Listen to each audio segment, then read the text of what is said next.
Bien.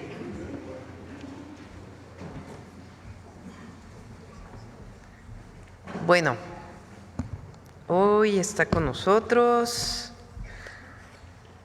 Iván Escalante, Procurador Federal del Consumidor, para el Quienes Quieren los Precios, y le pedí ahora a Noemí, que es subsecretaria de Educación Básica, Noemí Juárez, que siempre presenta Mujeres en la Historia, que nos hablara el día de hoy de la bandera nacional, la historia de la bandera y también del evento que vamos a tener a las 10 de la mañana en Campo Marte, porque en esta ocasión se va a transmitir a muchas escuelas. Al mismo tiempo vamos a estar conectados con diversas escuelas de todo el país.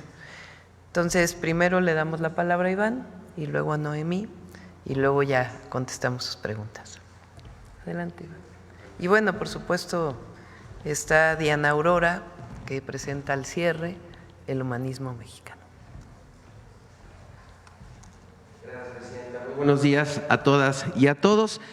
Iniciamos en el Quienes Quieren los Precios agradeciendo a las personas consumidoras que durante la semana nos estuvieron enviando fotografías e información de las estaciones de servicio que se vuelan la barda con los precios. Nos sirve mucho para fortalecer el Quienes Quieren los Precios. Adelante. La semana pasada colocamos 4 lonas con taches visibles en estaciones de servicio en Amozoc, Puebla, en Concepción del Oro, Zacatecas, en Cadereyta, Nuevo León y en el Indio, Nayarit, para orientar a las personas consumidoras a no cargar aquí. Tenemos identificadas muchísimas estaciones que dan precios justos, como vamos a dar la información a continuación. Encontramos como precio justo esta estación, la diagonal de Shell en Puebla, en 22 pesos con 29 centavos. Y miren el promedio de los indicadores de ganancia que manejan estas estaciones que dan los precios justos. Cada vez nos vamos encontrando más, todas estas por cada una de las regiones en las que divide Pemex la distribución del combustible, están en menos de 24 pesos. Por lo tanto, le vamos a dar una palomita. Continuamos con las estaciones que venden mucho más caro. En esta de Pemex en Bahía de Banderas, Nayarit, 26 pesos con 78 centavos. Y miren lo que les estamos diciendo de los indicadores de ganancia. Esta de Petroseven en Monterrey, Nuevo León, ya cada son menos las estaciones en Monterrey, pero quisimos destacar esta de 4 pesos con 49 centavos como indicador de ganancia. Esto es, acuérdense lo que gana cada estación de servicio extra por litro, y todas estas les vamos a poner un tache. Continuamos con el monitoreo de la canasta básica. Recordar que la meta es que ninguna cueste más de 910 pesos. La más barata que encontramos en nuestro monitoreo, Chedraui Campeche, 717 pesos con 70 centavos, palomita. Y la más cara, Walmart Boca del Río en Veracruz, 1,000 pesos con 1,015 pesos. Le vamos a poner un tache. Seguimos 3 ciudades. Atizapán de Zaragoza, Estado de México, la más barata, Chedraui Atizapán, 851 pesos con 40 centavos, palomita. La más cara, Bodega Aurrerá en la Plaza Atizapán, 926 con 60, tache. Aguascalientes, Mega Soriana, 763 pesos con 90 centavos, palomita. Y la más cara, 863 con 45, por debajo de los 910 pesos, por lo tanto también palomita. Walmart Yucatán en Mérida, 772 con 60, palomita. Y otro Walmart, pero este de Campestre, 950 con 50, tache. Ahora les vamos a presentar cuáles son las tiendas de autoservicio que cumplen con el PASIC. En estos monitoreos que hemos estado haciendo, detectamos que a Precio, Superaki, La Comer y Smart, el 100% de las tiendas tienen un paquete que está por debajo de los 910 pesos. Chedraui 96%, Soriana 93%, Bodega Aurrerá 75%, Walmart 73% y Ley 71%. Cada vez son más las tiendas que tienen que manejan una canasta básica de menos de 910 pesos. Quien de plano no tiene canastas básicas por debajo de los 910, con todo y que firmaron el PASIC, son esta de H-E-B. Adelante, por favor. Continuamos monitoreando por instrucción de la presidenta el precio de la tortilla de tortillería, 602 es nuestra muestra, continúa más o menos dentro del mismo promedio, 23 pesos con 49 centavos. Detectamos estas tres que están en 18 pesos en Tlaxcala, Saltillo y Puebla, y les vamos a poner una palomita. Y estas entre 32 y 28 pesos en Hermosillo, Campeche y La Paz, les vamos a poner un tache. Continuamos. En la revista del consumidor damos información muy importante para todas y para todas mes con mes. Aquí les quiero poner para que consulten un estudio de calidad muy importante que se hizo de licuadoras de inmersión, y quisiera destacar que estas dos marcas fueron las mejor calificadas.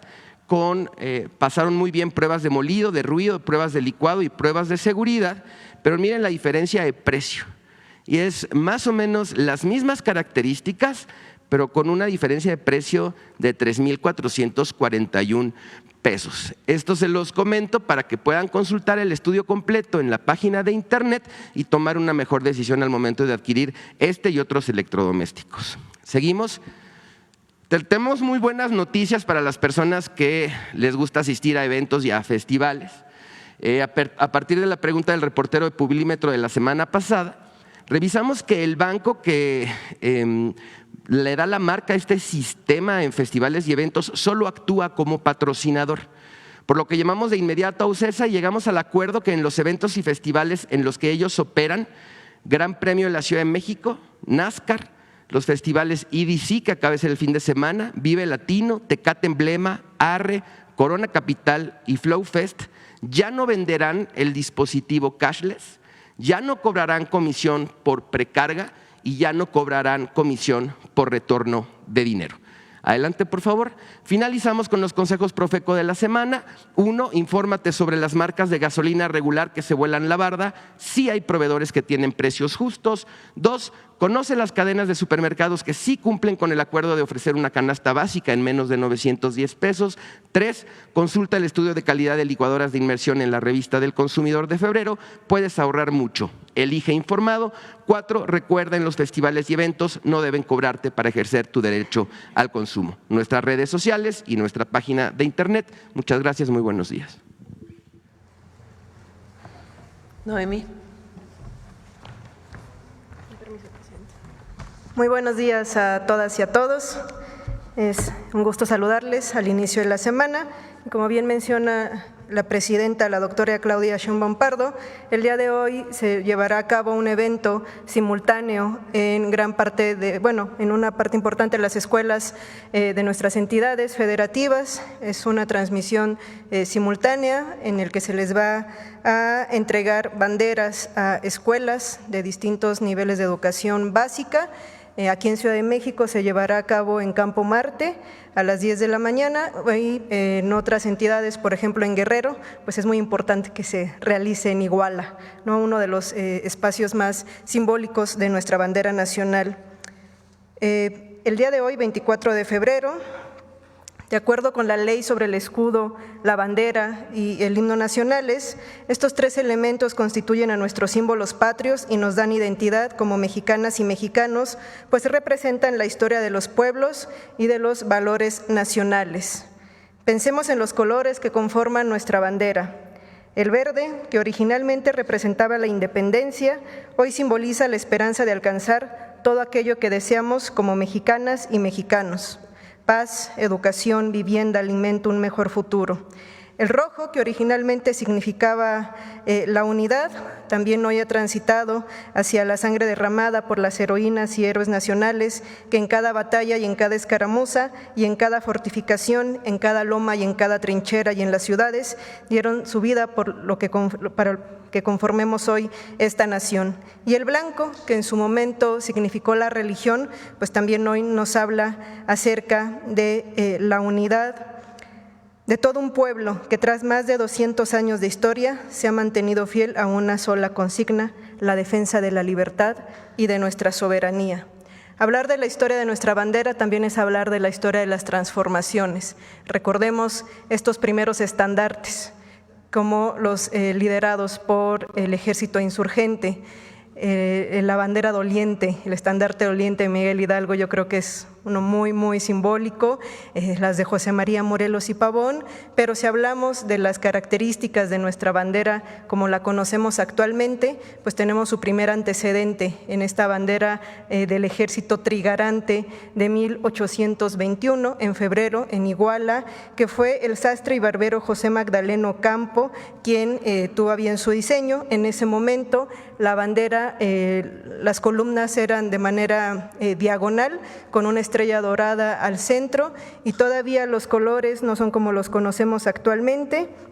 Era primero el blanco, el verde y el rojo, y bueno, fue el propio Agustín de Iturbide quien en noviembre de ese mismo año, 1821, emitió un decreto donde ahora las columnas iban a ser de forma vertical y se cambiaba el orden de los colores a verde, blanco y rojo. Si podemos observar en la imagen, tenemos ahí ya la aparición del águila como símbolo en el escudo, pero ha sido el escudo lo que se fue transformando ya a lo largo del siglo XIX, porque bueno, los colores y el orden ya no cambió desde esta primera bandera trigarante. Aquí aparece todavía la corona ya del primer imperio, el águila aparece todavía ya con las alas abiertas.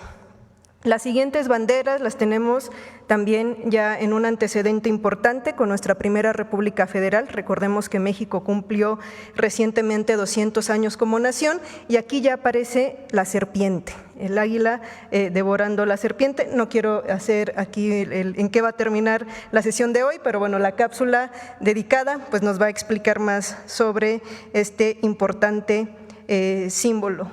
Durante todo el siglo XIX, como les mencionaba, no van a cambiar ni los colores ni la forma de nuestra bandera, pero sí el escudo. Va a ir transitando a el águila como la conocemos el día de hoy, que ya es de forma vertical. Si ustedes se dan cuenta, durante todo el siglo XIX todavía aparece con las águilas abiertas, se le van a ir agregando algunos símbolos, por ejemplo, vean con todo el ornamento. La siguiente bandera que va a aparecer es la del Porfiriato, donde se le integran ya laureles.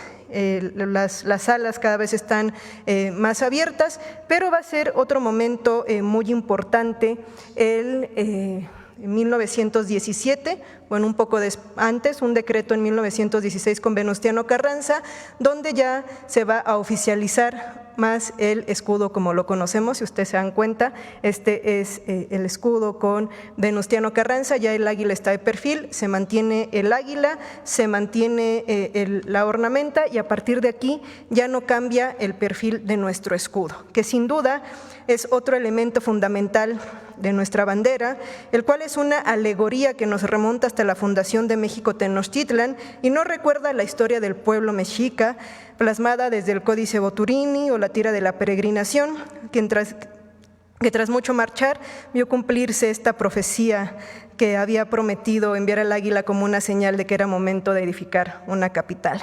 Y así ocurrió. Los mexicas erigieron la ciudad más grande y próspera del mundo mesoamericano, que tras la llegada de los conquistadores se convirtió también en la megalópolis que conocemos hoy. El escudo nacional no solo alude a la fundación de la capital de nuestro país, sino también a la tenacidad de toda nuestra población para superar retos y adversidades, como lo hemos hecho a lo largo de nuestra historia. Como lo vimos en esta breve semblanza a imágenes, cabe mencionar que la bandera no ha sido siempre la misma. Al menos podemos reconocer 4 momentos diferentes que ha sufrido modificaciones. Como ya lo vimos, se erigió primero como un símbolo del primer ejército, del ejército trigarante que consumó la independencia, de la cual se adoptó algunos elementos que todavía se mantienen vigentes, como los colores verde, blanco y rojo. Este otro cambio significativo llegó en 1917, en el que en la Constitución se estipuló la creación de este escudo nacional con el águila de perfil, y en 1968 por decreto es la actual bandera que conocemos el día de hoy.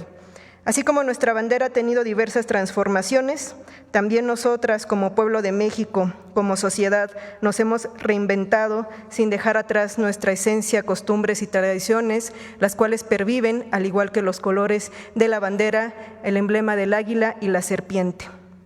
Para finalizar mi participación, me gustaría recordarles que todas las naciones del mundo tienen una bandera que las identifica. La nuestra, como ya vimos, merece honores y respeto, pues nos llena de orgullo al recordarnos los momentos más importantes de la historia nacional, como la lucha por nuestra independencia, como los retos para construirnos en un Estado laico y soberano, en el combate contra las dictaduras y la injusticia social durante la Revolución y las movilizaciones sociales del siglo pasado que hoy nos permiten gozar de los derechos y las libertades de hoy día. Muchas gracias. Y bueno, finalmente, antes del comercial, las imágenes que estuvimos observando el día de hoy es un libro de difusión, es muy ilustrado y con una cronología, lo pueden descargar del Instituto Nacional de Estudios Históricos de las Revoluciones de México y se llama La Bandera Nacional y es todo un recuento cronológico de los cambios que ha tenido. Pueden consultar el libro, siempre son de descarga gratuita. Muchas gracias.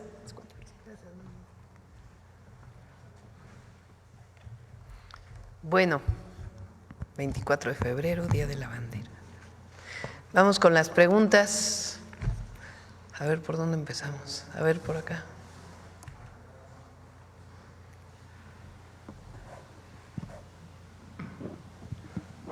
¿Qué tal? Muy buenos días a todos y a todas. Juan Hernández de Diario Basta, Tabasco Hoy, Campeche Hoy y Quintana Roo Hoy de Grupo Cantón. Sobre el tema, ¿qué tan complicado o qué tan laborioso ha sido recuperar los valores que se perdieron durante la etapa del neoliberalismo? Y lo planteo de esta manera porque en muchos de los libros pues se quitaron materias como lo que fue civismo, había problemas incluso con lo que eran los honores a la bandera. Entonces, realmente, ¿cómo ha sido este proceso de recuperar todos estos valores, lo que es la historia de México, realmente recuperar toda esta esencia que nos da identidad a los mexicanos? Esa sería mi primera pregunta del tema.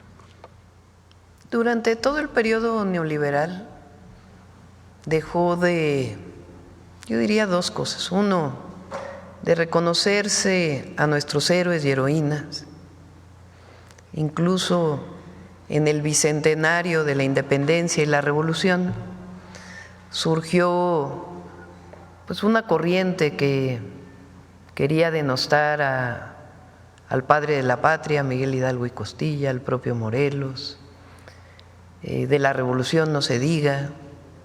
Previo a ello, si ustedes recuerdan, quisieron desaparecer incluso a los niños héroes de Chapultepec, de los libros de texto, que además de que sí hay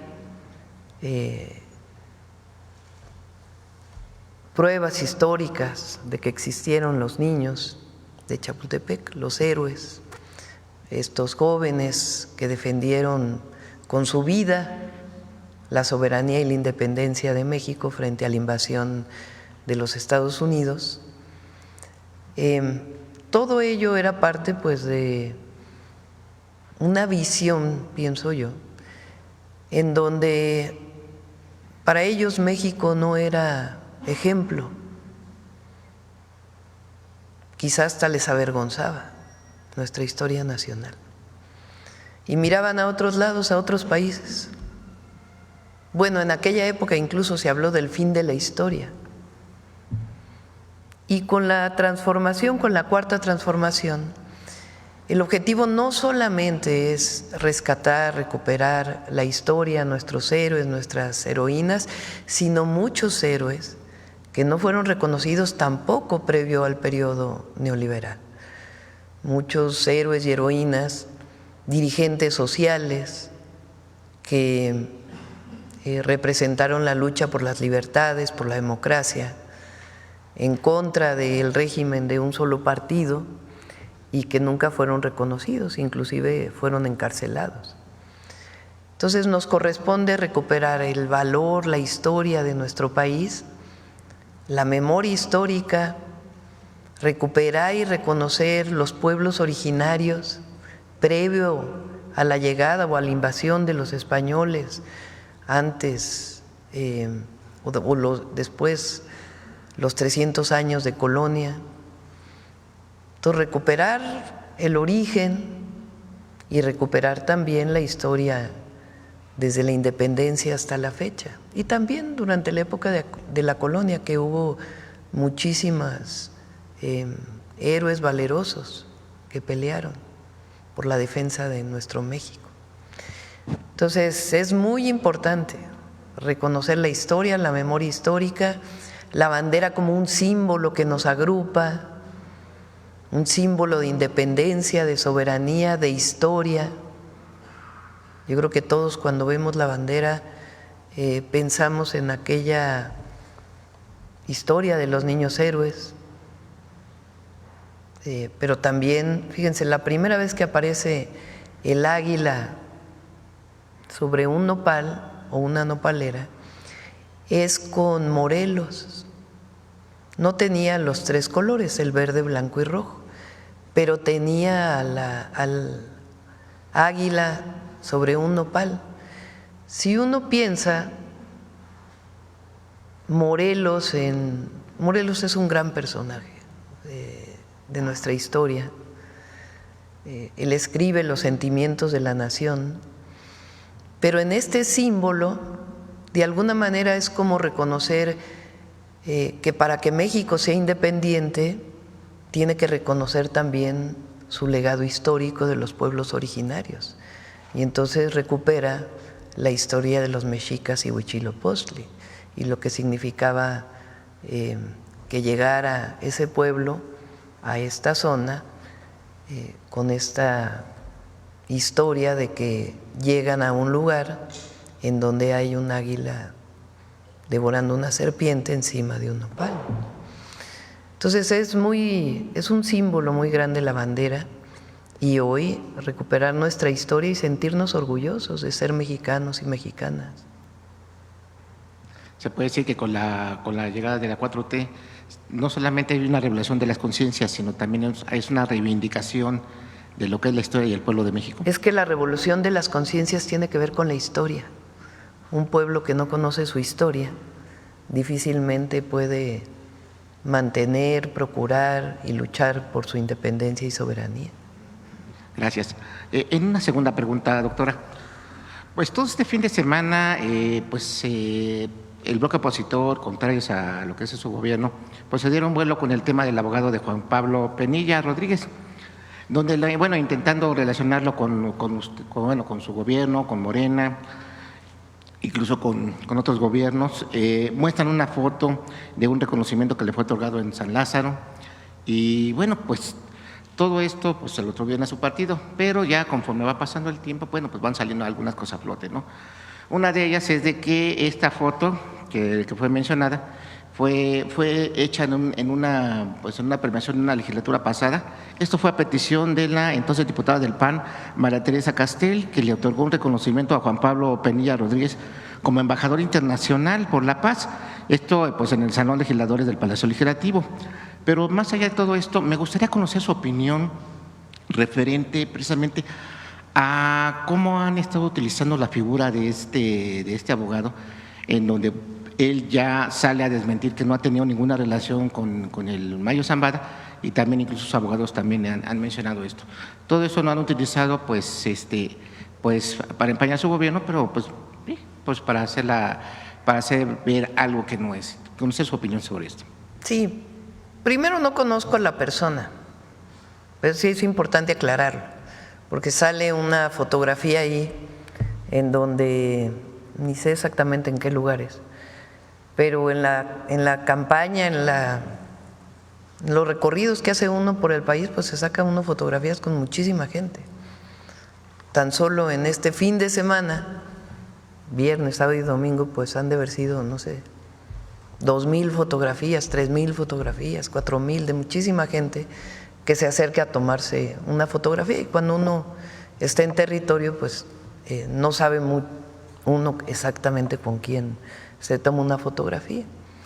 Lo importante aquí es decir, subrayar, garantizarle al pueblo de México que nosotros no establecemos relaciones de complicidad ni de contubernio con nadie, y que si hay una carpeta de investigación, una investigación de la Fiscalía, que investigue y se lleve a las últimas consecuencias con quien sea, porque nosotros tenemos que defender un proyecto de nación honesto, honrado, que se sustenta en el no mentir, no robar y no traicionar al pueblo. Entonces eso es muy importante, primero que nada. Segundo, pues no sabemos también quién es esta persona. Y ahora resulta que esta persona fue premiado por el PAN, ¿no? Por una diputada, entiendo, del PAN.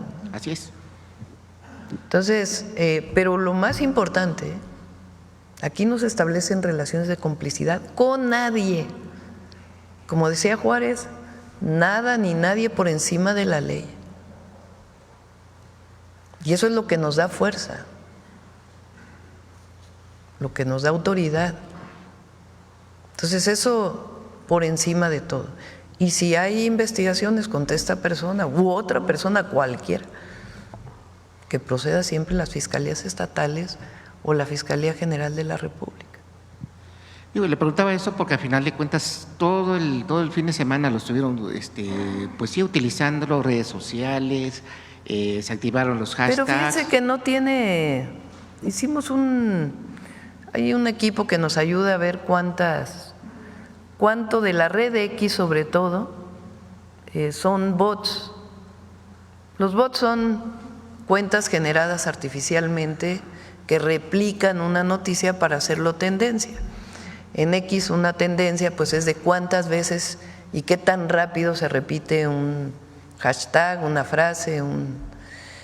Entonces, ¿qué es lo que hacen en esta red? Compran cuentas y hay empresas que se dedican a este pues trabajo que no es muy loable, que digamos, ¿verdad?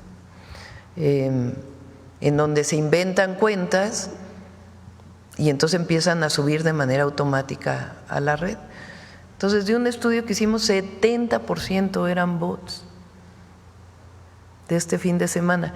Y casualmente son los mismos bots de narcopresidente, narcocandidata, que se utilizaron en su momento. Entonces, es una realidad virtual esa.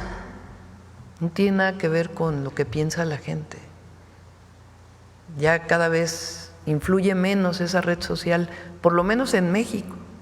Cada vez tiene menos seguidores, menos impacto y menos las tendencias en esa red. ¿Por qué? Pues porque son falsas. Si fueran reales, si fueran personas que están escribiendo en la red, pues entonces tendría su impacto, ¿no? Pero cuando son 70% de bots, pues qué impacto puede tener, es algo ficticio. Entonces, nosotros representamos un proyecto de nación que ha decidido el pueblo de México apoyar. Hoy sale una encuesta en el Universal, a ver si la ponen. No por nada digo ahí, es una dedicatoria a los adversarios. Y él iba a mostrar otra encuesta también. Y un agradecimiento a la gente.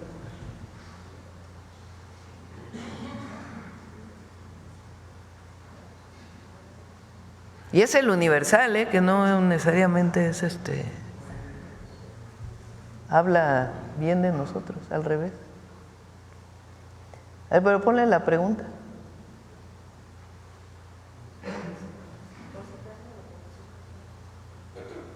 La primera pregunta. La primerita gráfica.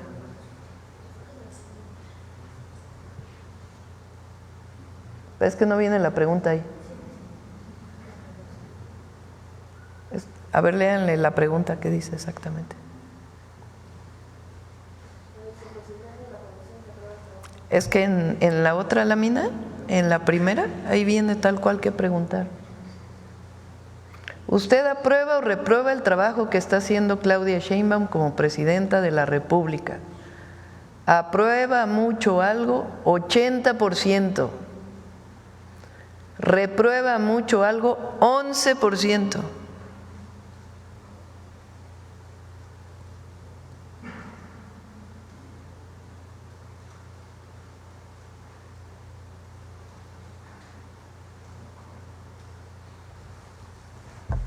Cuando uno dice la verdad,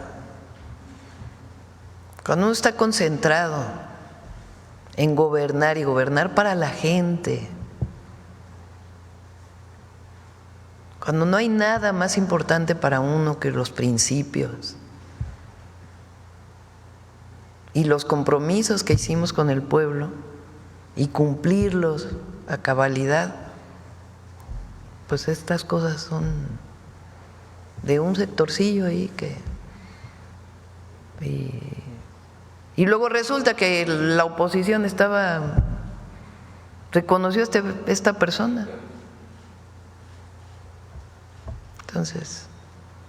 Y bueno, finalmente, doctora, presidenta, precisamente tocando este tema de las encuestas, se dio a conocer, bueno, ya nos publicamos que, bueno, precisamente estas campañas tengan ese desprestigio, pues se dio a conocer una encuesta internacional de Consulta Morning, en donde la sitúa como la segunda mandataria mejor calificada por encima de Donald Trump e incluso de Justin Trudeau.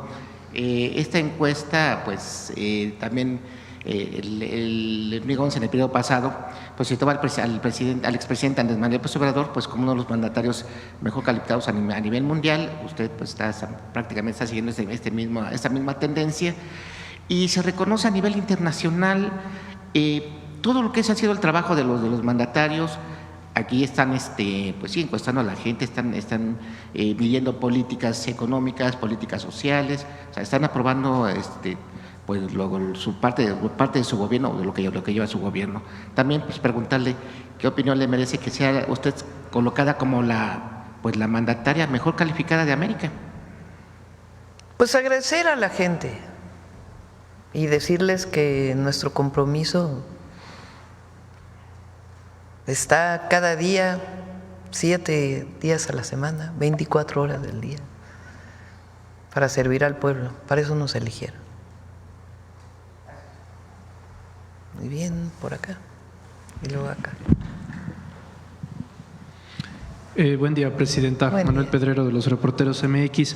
Andando un poco en la pregunta del compañero, quien empezó a circular esta versión acerca del abogado fue el viernes, milimétricamente para que se desarrollara el fin de semana, Anabel Hernández. Sí. ¿Esto significa algo para usted? Pues el presidente López Obrador habló mucho de esta persona, ¿no?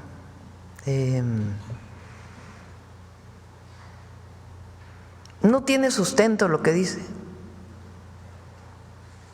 Creo que el tercer debate o el segundo debate a la presidencia, la candidata del PRI sacó el libro de Anabel Hernández, porque tiene un último capítulo ahí que es unos inventos, pero unos inventos, que no tiene sustento, no tiene base, nada.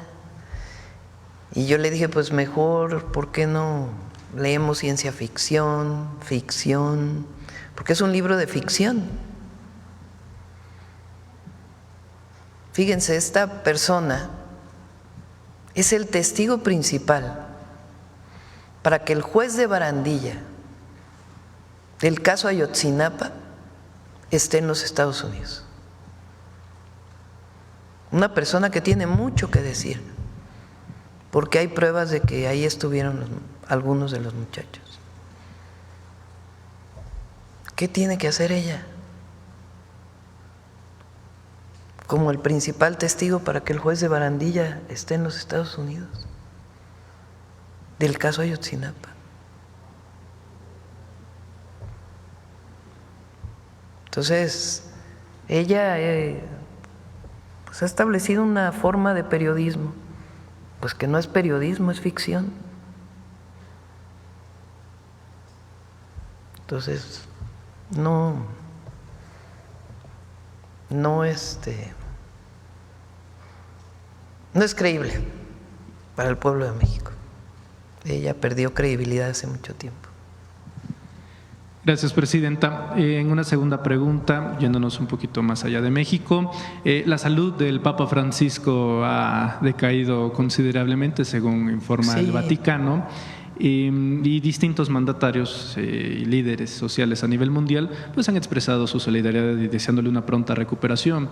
Sin embargo, también está pasando un fenómeno bastante interesante, y es que pues grupos de ultraderecha, que obviamente muchos de ellos compaginan con el catolicismo, que son católicos, pues mostrando y expresando una alegría, una satisfacción por la caída de la salud de Francisco, ya que lo consideran bastante liberal o progresista, y porque a diferencia de sus antecesores tal vez no ha condenado o no le ha cerrado las puertas de la Iglesia Católica a grupos que históricamente han sido vulnerables y han sido rechazados, como la comunidad LGBT, como las mujeres, tal cual, y él ha sido un poco más abierto en ese sentido. Entonces, más allá de la declaración o el posicionamiento que pueda tener la Presidenta de México sobre el estado de salud de Francisco, pues nos gustaría escuchar una reflexión acerca de este fenómeno que está pasando, de aquellos que dicen ser religiosos, que aquellos que aseguran tener una afinidad con el catolicismo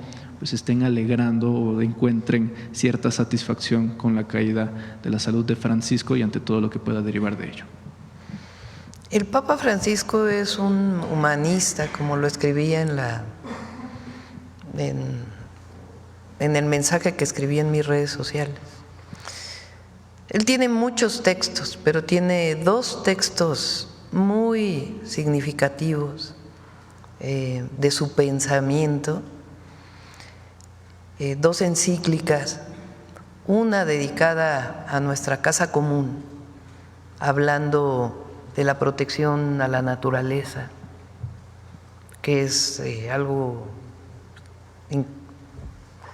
muy progresista, y además de defensa de la Tierra, del planeta Tierra, de manera muy importante. Y la otra encíclica también es una reflexión sobre lo que representó el neoliberalismo, y lo dice tal cual. A ver si cuando fui en la campaña a la reunión del episcopado, leí un texto, a ver si lo tienen por ahí, donde cito 2 partes de esa encíclica del Papa Francisco, que habla pues justamente del consumismo, de que se perdió la esencia de la humanidad con ese sistema. Entonces, claro, todos los que defienden otra visión de la Iglesia, pues están en contra de él. Lo que es terrible, pues es que se digan cristianos, ¿no? No se le debe desear mal a nadie, aunque sea tu adversario, ¿no? Y al Papa Francisco pues le enviamos nuestro deseo de que se reponga muy pronto, porque es un hombre que representa mucho para la humanidad, más allá incluso de la religión católica. Gracias.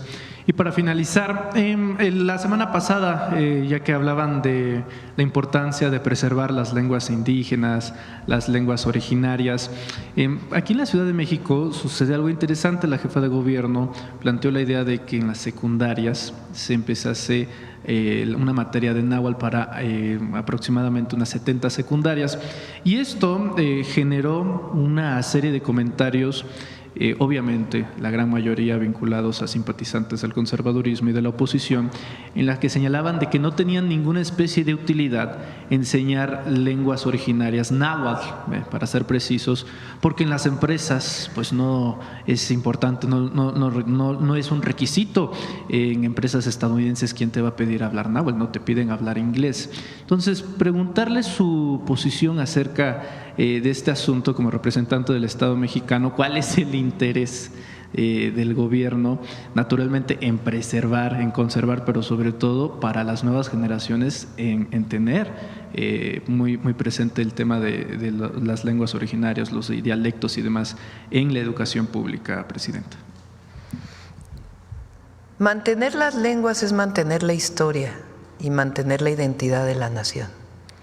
Eso en primer lugar. En segundo, las lenguas de los pueblos originarios tienen en sí mismas, en la construcción lingüística, pero además en su visión del mundo, una enorme cultura. Si desaparece una lengua, desaparece parte del conocimiento universal y parte de nuestra identidad como mexicanos y mexicanas. Entonces, todo aquel que niega a los pueblos originarios como esencia de México y a las lenguas originarias, niega a México. Es como esto que hablábamos de recuperar nuestra historia. Entonces, recuperar la lengua madre o las lenguas madres tiene que ver con lo que decía Violeta el otro día. Queremos que las familias se sientan orgullosas de su lengua, si hablan una lengua originaria, orgullosas, para que le enseñen a sus hijos y a sus hijas su lengua, porque la lengua materna es la primera lengua que hablas. Y lo que queremos es que siga transmitiéndose la lengua. Y para que siga transmitiéndose, pues tiene que haber orgullo e identidad. Y nos corresponde como gobierno reconocer esa identidad y valorarla. Y además, pues esto que hizo Clara, que es muy importante y que es parte de la nueva escuela mexicana en los lugares en donde se hablan lenguas originarias, que es que en la escuela se enseñe para que no se pierda y que se recupere, porque representa conocimiento también. No solamente es la historia, el legado, sino conocimiento. Entonces hay que conservar la lengua madre, las lenguas madres. Acá. Gracias. Buenos días, Presidenta. Joana Flores, de Grupo ASIR. Preguntarle sobre el tema de la bandera. Decía usted en un inicio que este evento de las 10 de la mañana se va a transmitir en escuelas. Si nos pudiera platicar, ¿va a ser a nivel nacional? ¿Se va a estar replicando a través de redes sociales? ¿Cómo va a ser, por favor? Sí. Gracias, buenos días. Sí, va a ser a nivel nacional. La Sedena entregó a las autoridades educativas estatales una cantidad de banderas para que se lleve a cabo la ceremonia de abanderamiento de las escoltas. Cada una de las entidades estatales designó un lugar donde se va a llevar esta ceremonia y es la que va a ser de manera simultánea con la que se realice aquí en Ciudad de México. Como les comentaba, cada una de las entidades decidió cuál era un lugar. En el caso de Guerrero, es muy emblemático, en el caso de Iguala. Pero se le entregará estas banderas a escoltas del nivel educativo de educación básica. ¿Y va a ser en escuelas públicas o también privadas? Va a ser, cada una de las entidades estatales designaron qué escuelas se les iba a otorgar este símbolo patrio. Cada autoridad estatal designó el número, cada una representa tanto preescolar, primaria o secundaria, y ellos también eligen el lugar emblemático donde se va a llevar esta ceremonia. Fue la autoridad estatal a quien se le entrega esta cantidad de banderas y son los que agruparon a sus escuelas. Muchas gracias. Y, Presidenta, si me permite hacerle una pregunta al titular de Profeco sobre este tema de las pulseras o estos esquemas donde se paga previamente, preguntar si para todas aquellas personas que ya acudieron a algún evento que tienen todavía saldo, sé que se puede reclamar, pero ¿hay se podrá regresar el tema de la comisión que se pagó previamente o no es un tema retroactivo, digamos? No es un tema que se haya platicado con ellos. Lo que se atendió a partir de la semana pasada es que todo iniciara justamente este fin de semana con el festival que acaba de suceder.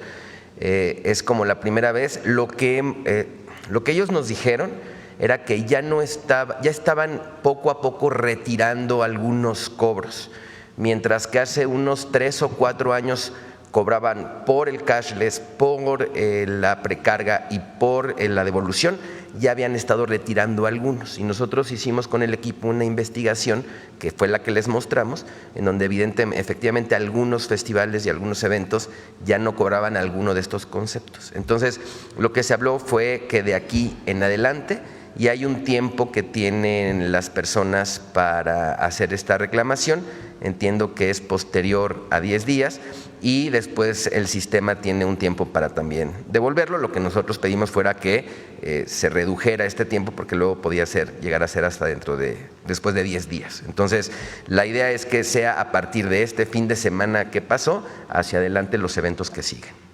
Y también, bueno, este fin de semana en otro tema, en Monterrey hubo un tema en el Parque Fundidora, si nos pudiera platicar qué fue lo que ocurrió, si ya en este momento hay algún responsable y saber si hay un número determinado de personas que fueron defraudadas por este espectáculo que no ocurrió. Sí, lo detectamos a partir de una queja de una consumidora en X la semana pasada.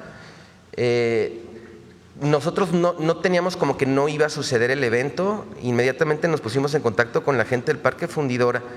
Lo que sucedía es que estaban anunciando en una cuenta de boletaje una exposición inmersiva sobre el Titanic. Normal, y además ya ha estado en otros lugares del mundo esta misma experiencia, entonces no se nos hizo nada raro. Pero nos alerta una queja, solo tenemos una queja de una consumidora. De inmediato la contactamos, personalmente la contacté, me explicó cómo estaba todo, contactamos tanto a la boletera como al lugar, al Parque Fundidora. Ninguno de los dos, bueno, la boletera sí tenía información, pero no tenía mucho más de lo que en el contrato tenía con la empresa. Entonces, ¿qué estamos haciendo? Ahorita estamos buscando a la empresa organizadora. Ya la boletera le devolvió por lo pronto el 90% a la consumidora, tiene que devolverle el 10 más una retribución que marca la ley. Ya estamos también en esa gestión, pero justamente lo que estamos haciendo ahorita es ubicando pues al promotor, porque el Parque Fundidora no tenía ni idea. Entonces hacemos un llamado, y aprovecho tu pregunta, Joana, gracias, hacemos un llamado a todas las personas que hayan adquirido estos boletos y que hayan sido pues finalmente defraudadas porque el evento no sucedió, que nos contacten, nos busquen y nosotros les vamos a ayudar. Muchas gracias. Y Presidenta, si me permite también darle a conocer, en Grupo ASIR hemos estado siguiendo un caso sobre un grupo de personas muy amplio, son decenas, que fueron defraudadas por una empresa denominada Sinergia, que es una empresa que se dedica a remates bancarios, los ofrece obviamente a costos muy atractivos, piden un enganche de entre 200,000, 300,000 pesos. Hay casos que datan del 2018 en los que pues no hay ni inmueble y tampoco se les regresa el dinero. La persona, el representante legal de esta empresa, pues prácticamente se burla de las personas diciendo, pues presenta tu denuncia, no va a pasar nada. Efectivamente hay denuncias penales en un ministerio público en la alcaldía Cuauhtémoc, donde no ha habido avances. Este grupo de personas ya tuvo recepción en jefatura de gobierno, donde se les va a dar apoyo, pero también quisieran estas personas pues hacerles saber su caso, saber qué opina y si pudieran tener un apoyo por parte del Gobierno de México. Sí, buscamos que si es un fraude deben devolver el dinero a todos los que fueron víctimas de este fraude. Entonces sí, con gusto les ayudamos. Presidenta, y saber precisamente ¿qué pueden hacer las personas para no caer en este tipo de engaños, sobre todo los remates bancarios que son muy atractivos y que no, cómo pueden tener ellos la certeza de que están haciendo pues un negocio, un contrato verdadero y no van a caer en una trampa? Pues vamos a pedirle aquí a Iván que se ponga en contacto, quizá es con el de los bancos, ¿cómo se llama? Con Ducef. Lo buscamos con varias instituciones del Gobierno de México y se lo encargo aquí que coordine Iván para que se ponga en contacto con ellos y además con Seguridad Ciudadana para que si es un fraude pues se bajen todas estas páginas que están generando esta condición.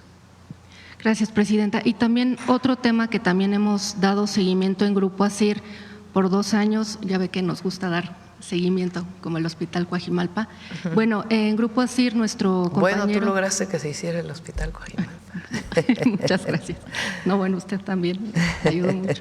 Presidenta… Todas las semanas que estábamos en la conferencia de la Jefatura de Gobierno, nos preguntaba qué pasó con el Hospital Coajimalpa. Era una buena presión para que se terminara rápido.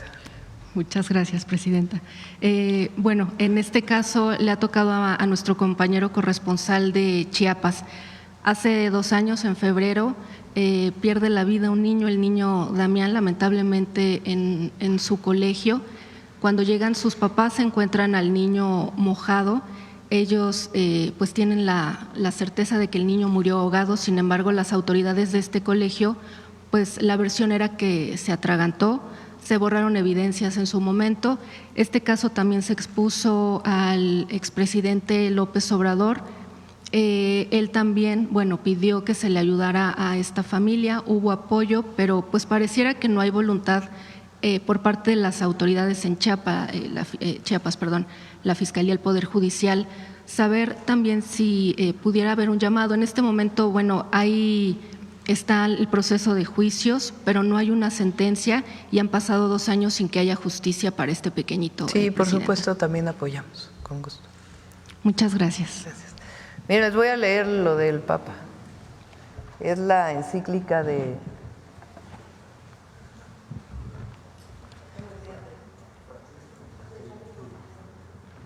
Fratelli Tutti. No, pero a ver, adelante. Fíjense, en el punto 127, es la encíclica del Papa Francisco, Fratelli Tutti. Pero si se acepta el gran principio de los derechos que brotan del solo hecho de poseer la inalienable dignidad humana, es posible aceptar el desafío de soñar y pensar en otra humanidad. Es posible anhelar un planeta que asegure tierra, techo y trabajo para todos. Este es el verdadero camino de la paz y no la estrategia carente de sentido y corta de miras de sembrar temor y desconfianza ante amenazas externas. Porque la paz real y duradera solo es posible desde una ética global de solidaridad y cooperación al servicio de un futuro plasmado por la interdependencia y la corresponsabilidad entre toda la familia humana. Esta, mira, buenísima. El mercado solo no resuelve todo para los trasnochados neoliberales. Aunque otra vez nos quieran hacer creer este dogma de fe neoliberal. Es escrito del Papa Francisco. Se trata de un pensamiento pobre, repetitivo, que propone siempre las mismas recetas frente a cualquier desafío que se presente. El neoliberalismo se reproduce a sí mismo sin más, acudiendo al mágico derrame o goteo, sin nombrarlo, como único camino para resolver los problemas sociales. No se advierte que el supuesto derrame no resuelve la inequidad que es fuente de nuevas formas de violencia que amenazan el tejido social. Por una parte es imperiosa una política económica activa, orientada a promover una economía que favorezca la diversidad productiva y la creatividad empresarial para que sea posible acrecentar los puestos de trabajo en lugar de reducirlos. La especulación financiera con la ganancia facial como fin fundamental sigue causando estragos. Por otra parte, sin formas internas de solidaridad y de confianza recíproca, el mercado no puede cumplir plenamente su propia función económica. Hoy precisamente esta confianza ha fallado. El fin de la historia no fue tal, palabras del Papa Francisco. Y las recetas dogmáticas de la teoría económica imperante mostraron no ser infalibles. La fragilidad de los sistemas mundiales frente a las pandemias ha evidenciado que no todo se resuelve con la libertad del mercado y que además de rehabilitar una sana política que no esté sometida al dictado de las finanzas, tenemos que volver a llevar la dignidad humana al centro y que sobre ese pilar se construyan las estructuras sociales alternativas que necesitamos. Voy a leer el último. La procura, punto 233, la procura de la amistad social no implica solamente el acercamiento entre grupos sociales distanciados a partir de algún periodo conflictivo de la historia, sino también la búsqueda de un reencuentro con los sectores más empobrecidos y vulnerables. La paz no solo es ausencia de guerra, sino el compromiso incansable, especialmente de aquellos que ocupamos un cargo de más amplia responsabilidad, de reconocer, garantizar y reconstruir concretamente la dignidad tantas veces olvidada o ignorada de hermanos nuestros para que puedan sentirse los principales protagonistas del destino de su nación. Ya se imaginarán por qué hay algunos que no les gusta el Papa Francisco.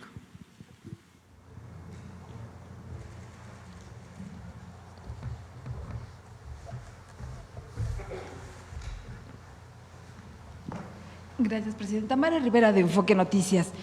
Yo quisiera preguntarle, este fin de semana escuchamos y leímos, aprovechan los bancos, el sector, todos los sectores a hacer análisis, sobre todo expectativas de lo que viene, pero particularmente hubo del sector político algunos señalamientos en el sentido de que no cayera usted en el chantaje, en este caso de la carta del Mayo Zambada, considerándose como una persona cualquiera, cuando pues todavía no es cualquiera, no es cualquier persona, pero esto coincide también con no caer, por su parte le aconsejan en este chantaje, también en las amenazas de Trump que fueron recrudecidas, ahora ya quiere abarcar estas aranceles al sector de los automóviles, semiconductores, farmacéuticos.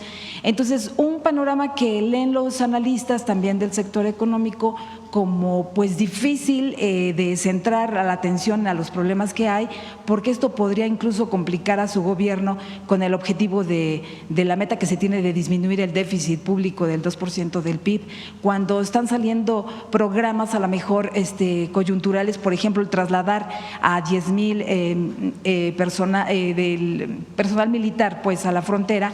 Esto puede representar gastos al gobierno, programas nuevos que no estaban contemplados, en fin, que al mismo tiempo ven un escenario difícil que pueda complicar las finanzas. ¿Usted qué lectura le da y también qué piensa de esta recomendación de no caer en un chantaje? Porque esto podría, pues a lo mejor hasta provocar más la ira del presidente Trump, ¿verdad? Pues ni caemos en chantajes ni caemos en amenazas. Cumplimos con nuestra responsabilidad, con la Constitución y con las leyes. Frente a una situación como esta, ¿a dónde va uno? Pues al derecho de cualquier mexicano, cualquiera que éste sea. Y lo que dice la Constitución y lo que dice la ley, porque juramos respetarla. Entonces no es ni caer en chantajes, ni caer en amenazas, ni caer en lo que diga un periódico, o lo que diga el otro, o lo que recomiende un analista financiero. Nosotros cumplimos con la ley y eso es lo que debemos hacer. Y para eso está la Fiscalía y para eso los protocolos de la Secretaría de Relaciones Exteriores y lo que debe hacerse. Ahora, somos muy responsables. No tiene nada que ver con el déficit y con caer en irresponsabilidades en el uso de los recursos públicos. Ya presentamos aquí el viernes los ingresos al erario público gracias a la gente. Pusimos una meta alta de recaudación este año. Bajamos el déficit de 5.9 a 3.9, 2 puntos del PIB. se dice fácil, 2 puntos del PIB son casi 700,000 millones de pesos. Y además recaudamos en enero más de lo que planeamos. Y estamos haciendo un ejercicio responsable de los recursos, cumpliendo con nuestros compromisos. Entonces no le veo relación de una cosa con otra. Y la presidenta, los gobernadores, los legisladores, y ojalá fuera así también con los jueces, pues deben cumplir con la ley. Algunos no. En lo que había ofrecido el día de mañana por parte del Gabinete de Seguridad, de si en este caso del caso de Mayo Zambada, se valoraría esta situación de que pueda, o sea, se nos diría mañana si se puede o no seguir con la defensa o lo que pide él que sea repatriado, porque sí suena un poco chantaje de que si no me pueden repatriar va a haber un colapso. Es importante algo, la Fiscalía y el Fiscal General de la República aquí mismo ha expresado varias veces. Revisen los días que ha estado el fiscal, lo que hizo desde el primer momento hasta la fecha. Entonces, no tiene que ver con una carta que se envió o no. Claro que si envía una carta a cualquier mexicano, pues tiene que responderse. Eso así es, pues está establecido en el 8º constitucional. Y hay protocolos. Y lo que ha hecho la Fiscalía viene de mucho antes. Y mañana, pues que lo explique el fiscal, qué es lo que han estado haciendo ellos. Sí, porque quizás este tema del colapso que él anticipa, pues también pueda ser pues una herramienta. ¿Ustedes creen que nosotros vamos a hacer política o vamos a gobernar con eso? Pues no. Lo que explicamos aquí es cuál es la responsabilidad del Estado mexicano, del gobierno de México frente a una situación como la que se vivió, de acuerdo a lo que dicen las leyes y la Constitución. Entonces, por eso dije, a ver el fiscal qué planteamiento tiene. Y frente a asesorías y demás, pues ¿qué hace la Secretaría de Relaciones Exteriores frente a cualquier mexicano? Entonces, a eso tenemos que remitirnos, no a una opinión subjetiva o una carta de amenazas, pues no. Y en el tema entonces de lo que pueda representar una presión a los ingresos, el traslado de militares y todo esto que pueda incluso irse incrementando, está contemplado. No hay más. Y además hay obligaciones que tenemos que cumplir y las cumplimos, y eso no quiere decir que haya un mal uso de los recursos. Okay.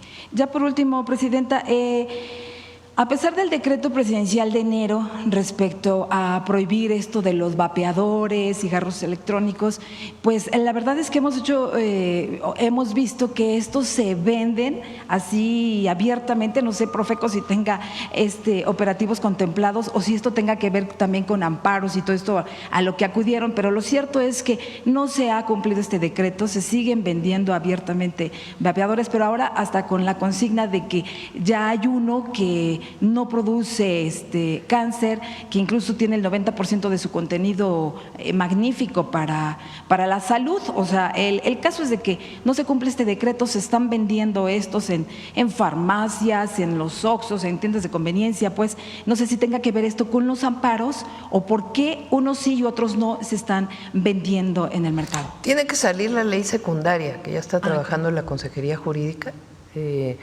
y a partir de ahí, pues las fiscalías, las instituciones que les corresponda, pues tienen que hacer su trabajo.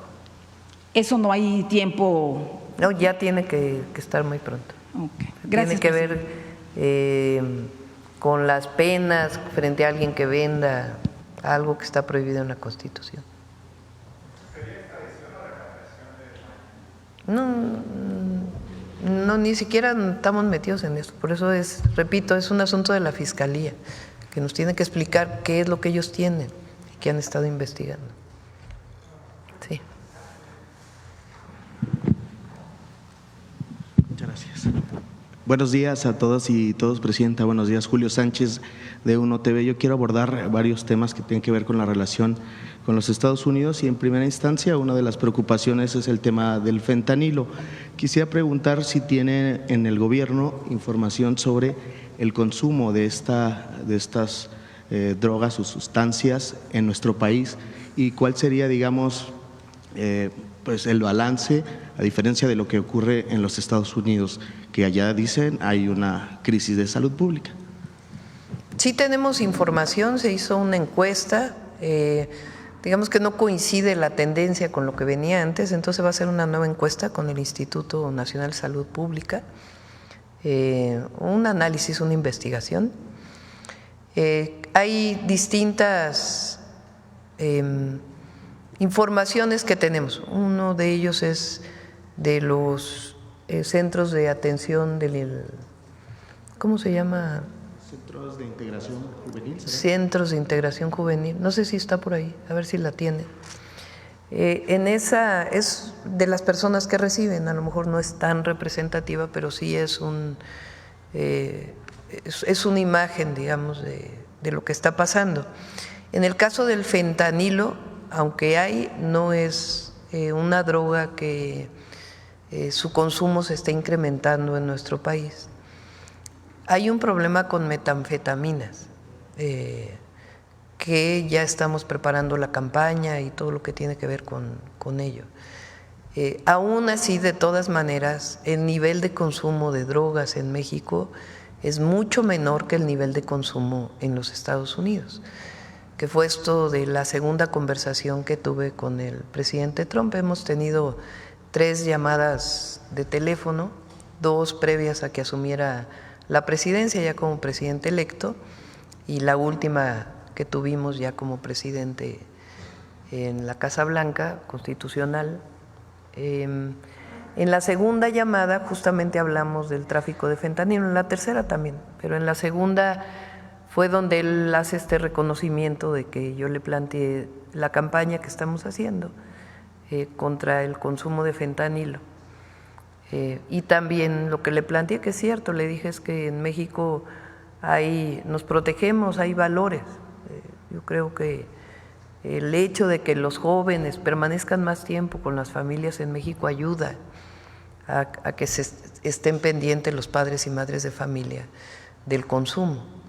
Y Estados Unidos tiene un problema grave de consumo. Se han reducido las muertes por consumo de fentanilo. No es muy claro si es porque se consume menos o porque hay un nuevo medicamento que evita que haya muerte cuando hay una sobredosis. Quizá tienen que ver las dos. Ellos tienen que analizar en Estados Unidos lo que está ocurriendo. Y vamos a hacer una nueva encuesta nacional para poder saber en dónde estamos y actuar.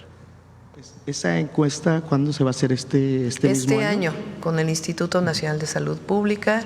La coordinación la lleva el doctor Kersenovich. De acuerdo, presidenta, muchas gracias. En otro tema, bueno, tiene que ver con lo que decía también el presidente Donald Trump respecto del fentanilo. Ayer hacía un comentario de que decía, pues no estamos contentos porque sigue llegando el fentanilo a Estados Unidos y pues llega a través de México. También hace una referencia sobre Canadá. ¿Qué decirle hoy al presidente a unos días, digamos, de que se cumple este plazo y es una de sus exigencias? Sí, una de los temas que es muy importante y que estamos planteando nosotros es que tiene que hacerse una revisión de por dónde entran los precursores y en todo caso dónde se fabrica el fentanilo y las propias pastillas, que es la forma más común de venderlas. A ver, yo pregunto, ¿entra por Estados Unidos los precursores? No sabemos, ¿no? O sea, ¿por qué solo se dice que entra por México y por Canadá? ¿Por qué no investigar si entra por Estados Unidos? ¿Dónde se fabrican los precursores? ¿Cómo hablamos con los países que fabrican los precursores para que tengan controles en la fabricación de los precursores? ¿Por dónde se mueve? ¿Cómo llega? Porque hay una acusación de que entra solamente por la frontera de México, que nosotros vamos a hacer lo que esté en nuestras manos, porque nosotros vamos a ayudar a Estados Unidos por esta crisis humanitaria que tiene. Pero además no queremos que el fentanilo llegue a ningún lado, no queremos que las drogas lleguen a ningún lado, no solo a Estados Unidos, sino a jóvenes mexicanos o jóvenes de cualquier país del mundo. No queremos. y en eso tenemos que colaborar y coordinarnos. Pero tenemos que hacer una revisión, los 3 países. ¿Por dónde están entrando los precursores? ¿Dónde está la fabricación? ¿Cómo se vende ilegalmente? Porque ¿dónde está el gran consumo? En Estados Unidos. ¿Quién vende el fentanilo en Estados Unidos? ¿Cuáles son esos cárteles que venden el fentanilo en los Estados Unidos? ¿Dónde está el lavado de dinero de esos recursos? Y ahí vamos a cooperar y a coordinarnos, precisamente porque no queremos que esto exista. Pero también ahí ponemos una parte en donde todos tenemos que atender el consumo de las drogas con una visión de salud pública. Entonces nosotros vamos a colaborar, vamos a coordinarnos, siempre con respeto, exigiendo el respeto a nuestra soberanía, y estamos haciendo nuestro trabajo también para disminuir los índices de inseguridad y de delitos de alto impacto que hay en nuestro país vinculado con el tráfico de drogas o producción y tráfico de drogas. Pero entre los 3 países tenemos que hacer este análisis, a ver tanta inteligencia que hay. Pues vamos averiguando, ¿no? Por dónde sale, por dónde entra, dónde se fabrica, cómo se distribuye, y eso nos va a dar mucha información para que cada quien en su país actúe de manera coordinada.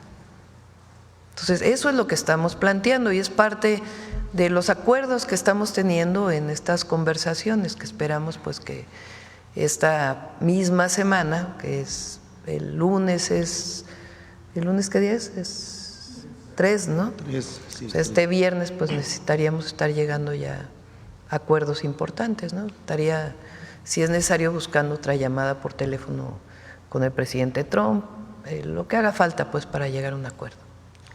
Veremos a ese presidente Trump conforme se acerca a la fecha, pues con estas posturas, ¿no? A diferencia de la semana pasada. Pues como digo, él tiene su forma de comunicar. Entonces, más bien nosotros nos guiamos por la colaboración y la coordinación que estamos teniendo y los grupos de trabajo que han estado trabajando. Ha habido varias llamadas de teléfono. En el caso comercial, el secretario Ebrard estuvo en Washington.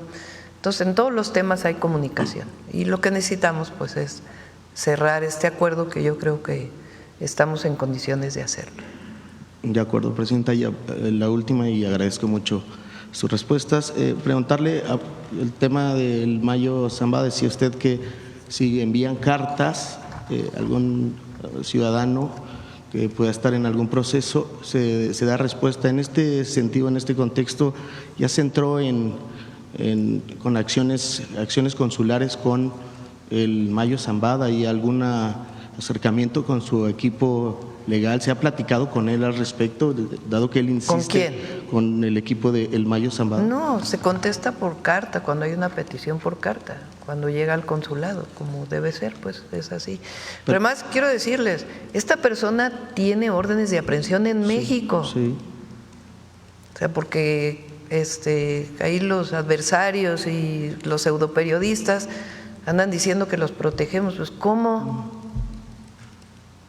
Aquí tienen órdenes de aprehensión.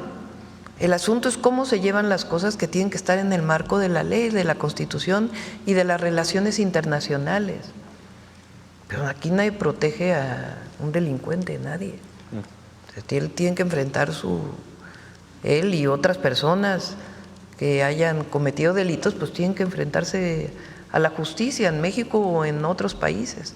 El asunto es cómo se llevó el proceso y cómo se contesta a estas peticiones. Pues en el marco de la ley. Así.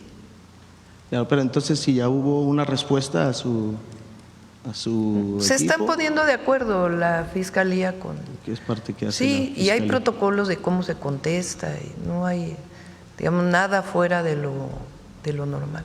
Es parte de la protección que, digamos, se brinda por parte de México frente a una situación así de un mexicano en el extranjero, por ejemplo.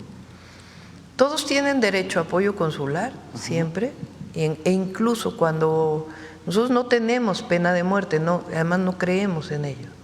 Cuando hay un mexicano o mexicana que tiene, estoy poniendo el ejemplo, no es el caso ahora, claro.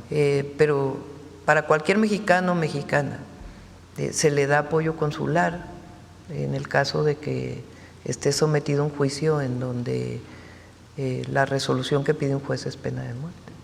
Entonces, pero como cualquier mexicano o mexicana, en el marco de la ley y en el marco de la Constitución. De acuerdo, y por último, si tuviera la actualización de personas que han sido deportadas o traídas a México sí, desde cómo no.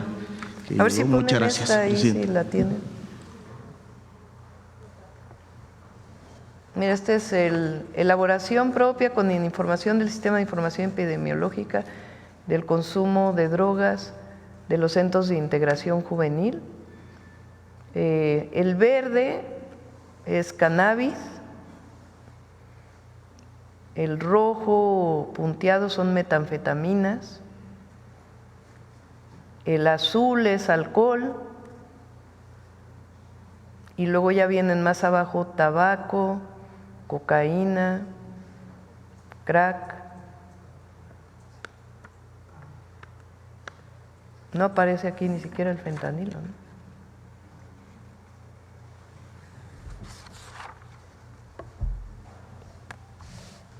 Bueno, adelante.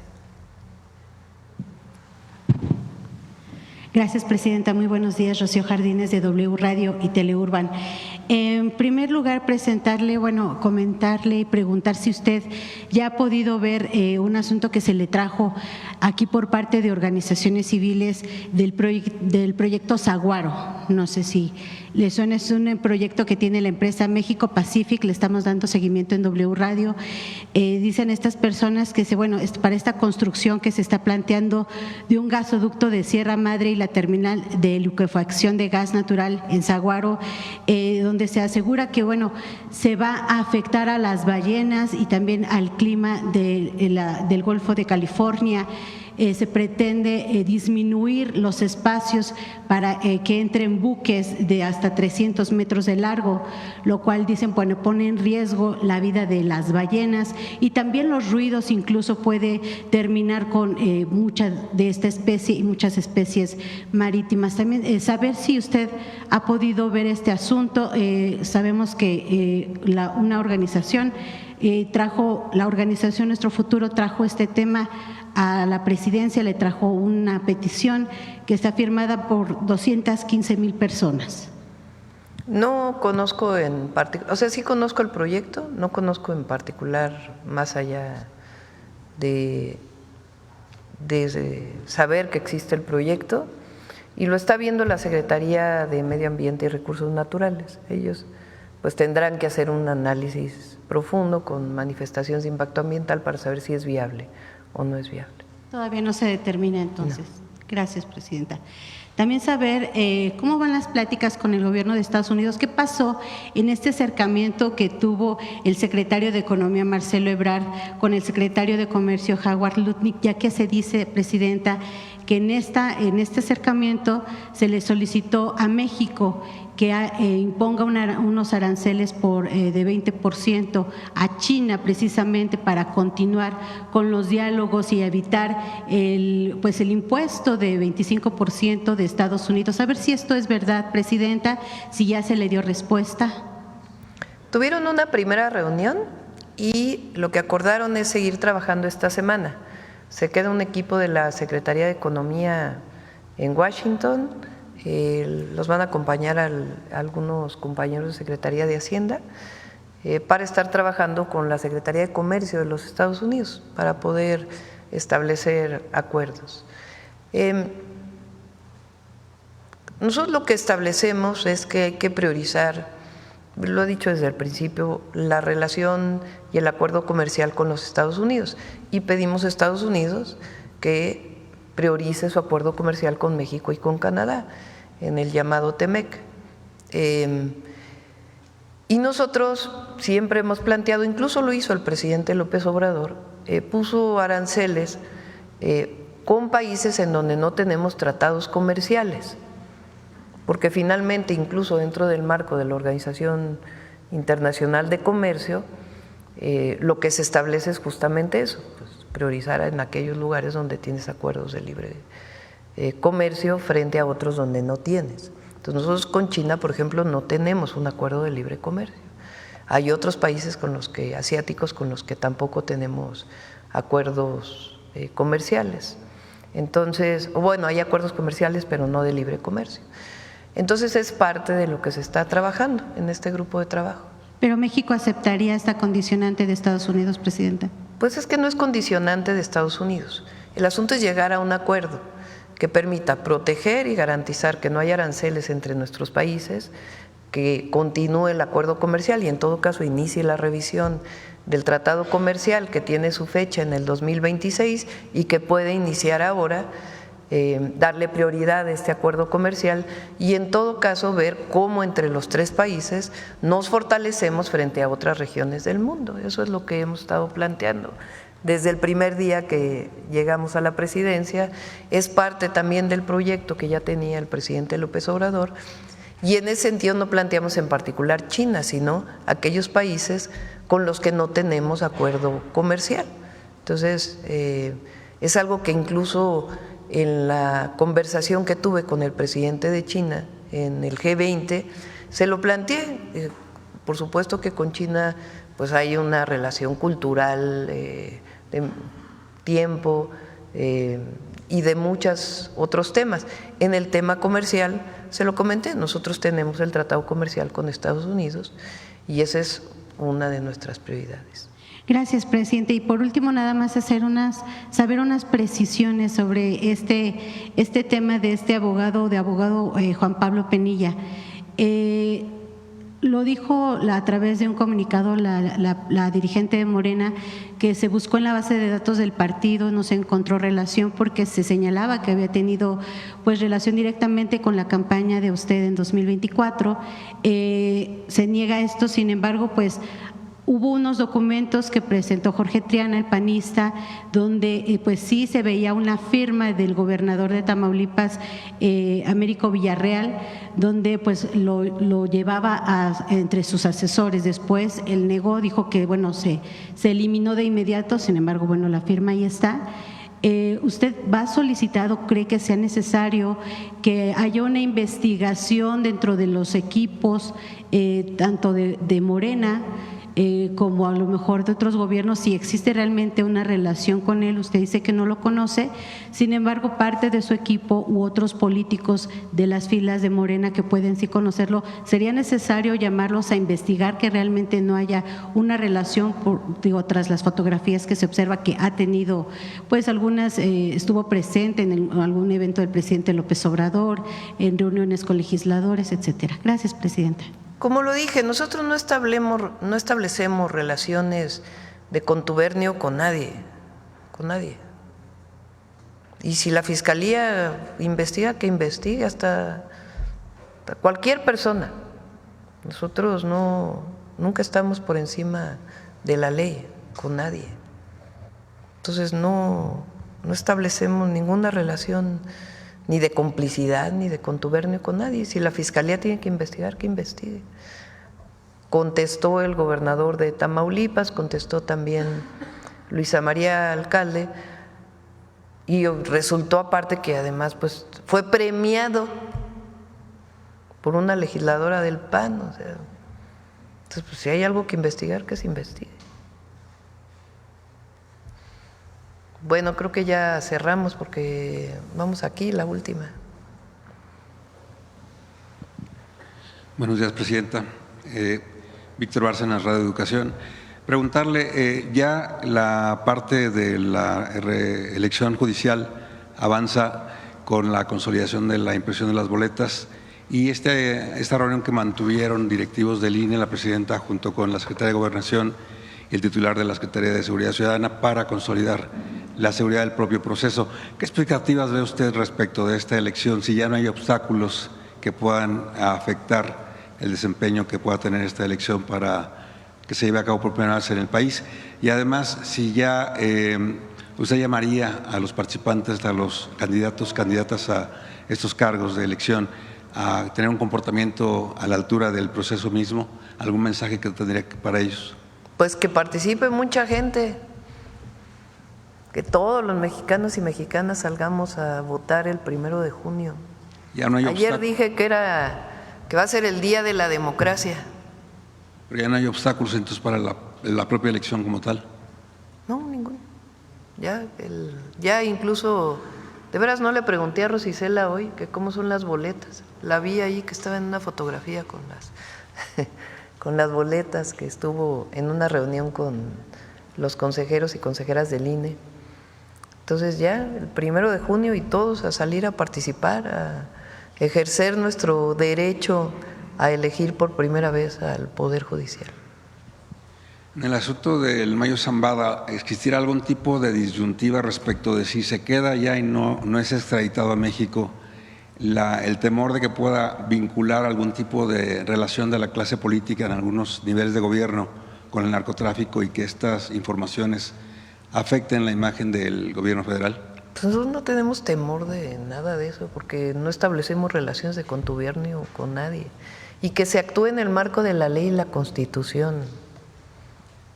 O sea, todos aquellos que están diciendo es que está cediendo ante amenazas y está, no, es la ley y la Constitución lo que tiene que marcar en este y en todo, y las convicciones de que debe cumplirse.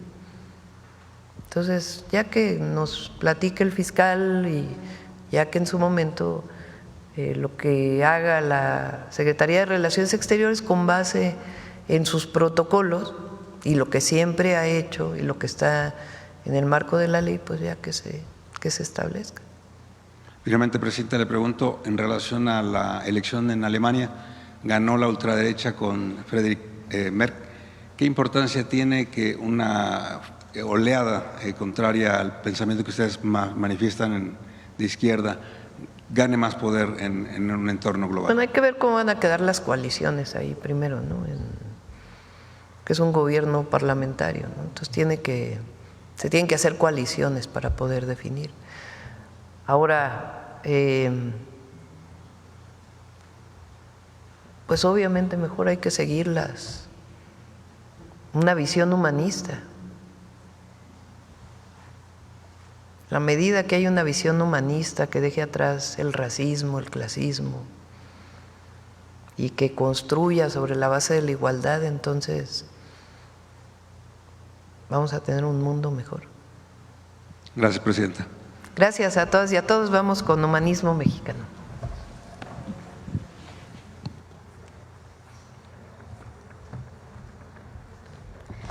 Con su permiso, señora presidenta. Hola, ¿qué tal? Muy buenos días a todos y todas los que siguen esta conferencia del pueblo, en la que vamos a seguir reflexionando sobre nuestro lábaro patrio.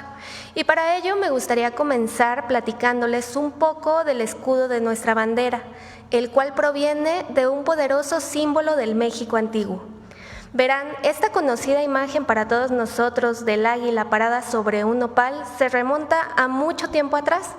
Y de hecho la podemos encontrar en diversos códices que narran la fundación de Tenochtitlan, como el Durán y el Mendocino, pero también en un interesante monolito mexica, conocido como el Teocalli de la Guerra Sagrada, que se encuentra en el Museo Nacional de Antropología e Historia, y les recomiendo mucho que lo visiten porque esta es la representación más antigua de la imagen de nuestro escudo. Este símbolo ancestral fue retomado durante los primeros años de la lucha insurgente y tiempo después colocado en la primera bandera de la nueva nación mexicana. Desde entonces, forma parte fundamental de nuestro lábaro patrio y destaca como un recordatorio del origen indígena de nuestra nación. Así que yo los invito a que vayamos a ver el video que preparamos para todos ustedes el día de hoy, donde vamos a poder apreciar el desarrollo histórico de nuestro lábaro patrio, pero también vamos a poder aprender acerca de algunos otros referentes del México antiguo que son interesantes y que debemos mantener en nuestra memoria. La bandera nacional es el símbolo que representa la identidad y la unidad de la nación mexicana. Representa nuestros orígenes, los valores y la historia del pueblo mexicano para construir una patria libre, independiente y soberana. En el México antiguo ya se utilizaban las insignias Pantli, que permitía ubicar calpulis, barrios, altépetls, ciudades, gobernantes, sacerdotes, señores de la guerra y comerciantes. En la bandera actual, la tradición prehispánica está representada por el águila devorando a la serpiente. Esta representación simboliza el origen mítico de México Tenochtitlan. Los mexicas debían asentarse según la petición de su dios Huitzilopochtli, en donde encontraran esta imagen. El águila representa al sol, la serpiente la fertilidad de la tierra y el nopal el árbol cósmico que ordena al universo. La conquista y colonización española quiso borrar este símbolo de identidad mexica y sustituirlo por figuras y símbolos españoles. Sin embargo, los indígenas, los mestizos, las castas e incluso los criollos mantuvieron su identificación con la raíz indígena de la fundación de la ciudad y libraron una lucha sostenida contra la simbología española durante toda la etapa colonial. La permanencia de esta raíz indígena se juntó con el otro gran símbolo de la identidad de la población novohispana, la Virgen de Guadalupe, la Virgen Morena protectora de los indígenas. Así, durante la independencia, nuestra primera transformación, se izó el estandarte de la Virgen de Guadalupe que portó el cura Hidalgo el 16 de septiembre de 1810.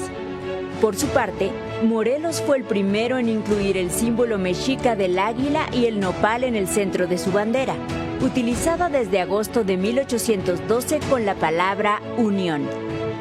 Después de 11 años de guerra, en 1821 pudo consumarse la independencia. La bandera del primer imperio mexicano es una bandera tricolor. El ejército trigarante portó por primera vez los colores blanco, verde y rojo con franjas diagonales. Esta bandera marcó el fin de la Guerra de Independencia. Después de la caída del imperio de Iturbide, la Junta Gubernativa Mexicana decretó el símbolo patrio del águila posada de perfil sobre un nopal, devorando una serpiente y orlada por una rama de encino y otra de laurel. Estos símbolos y colores han tenido algunas variantes. A finales del siglo XIX y principios del XX, el águila apareció ligeramente de frente, mientras que en la Revolución, Venustiano Carranza decretó que el escudo nacional estuviera en el centro de la bandera y el presidente Lázaro Cárdenas dispuso que la cabeza del águila estuviera más erguida. Esta es la forma en que la conservamos hoy. Actualmente, el verde simboliza la esperanza del pueblo en su destino y grandeza, el blanco la unidad y el rojo la sangre que derramaron los héroes por la patria. Por todo esto, la bandera mexicana es una celebración de la historia e identidad de nuestro pueblo. El lábaro patrio nos une como mexicanas y mexicanos. Es nuestro legado y la esperanza de nuestro futuro.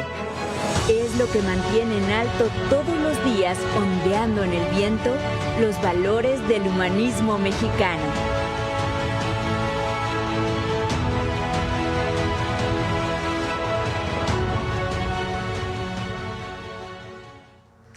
Bueno, pues como pudimos ver en el video, en la historia de nuestra bandera y de los cambios que se le hicieron a lo largo de los siglos XIX y XX, está el reflejo del propio devenir de México, de sus diferentes épocas, situaciones y aspiraciones. Teniendo esto en mente, creo que vale la pena destacar que a pesar de todas esas modificaciones, en nuestro lábaro patrio prevalecieron elementos esenciales que nos representaron y nos siguen representando como lo que somos. Un país con un pasado ancestral, que tuvo que luchar por alcanzar su propio destino y autodeterminación.